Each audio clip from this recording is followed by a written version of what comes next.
Good morning student. আজকের আমরা কি শিখবো?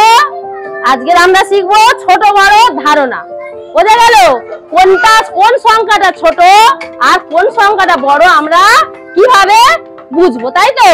আমরা একে চন্দ্র সবাই শিখে গেছি এর আগে।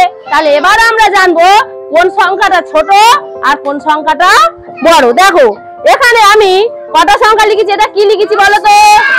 এখানে দেখো একটা ছবি আছে, ছবির মাথায় কটা চুল আছে দেখো তো, একটা।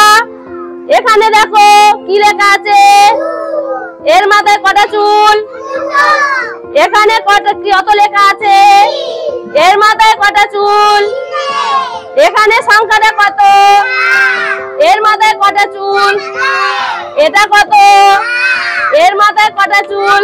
তাহলে কার মাথায় বেশি চুল বলো তো? সবচেয়ে 5।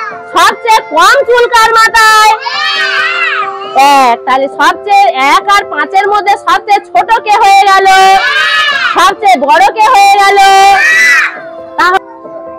আচ্ছা, তোমরা তাহলে বুঝতে পেরেছো যার মাথায় কম চুল সে হচ্ছে সবচেয়ে ছোট। সেই সংখ্যাটা হচ্ছে এখানে সবচেয়ে ছোট কার হলো তাহলে? 1। সবচেয়ে বড় কে হলো? তাহলে এবার তোমরা বলতে পারবে তো যে কোনটা ছোট কোনটা বড়? আচ্ছা ঐন্দ্রিক এসো। আচ্ছা ঐন্দ্রিক বলো, এদের তিনজনের মধ্যে 1, 2 আর 3 এর মধ্যে কে ছোট কে বড়?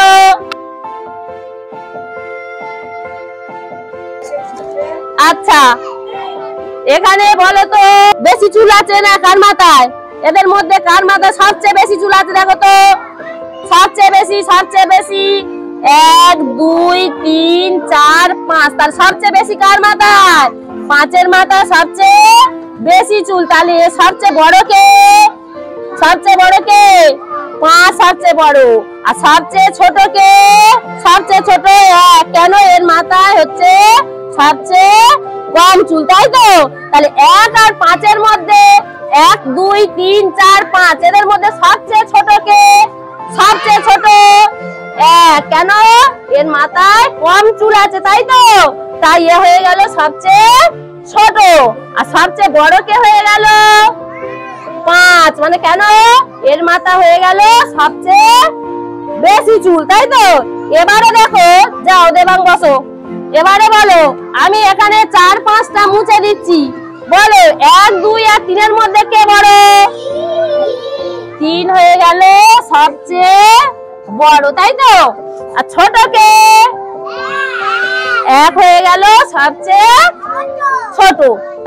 তাহলে কি হলো? 2, 4 আর 5 এর মধ্যে কে বড় হলো? তাহলে 5 হলো বড় আর 2 হলো ছোট। তাহলে যেটাই বেশি সেটা হচ্ছে বড় আর যেটা কম সেটা হচ্ছে ছোট।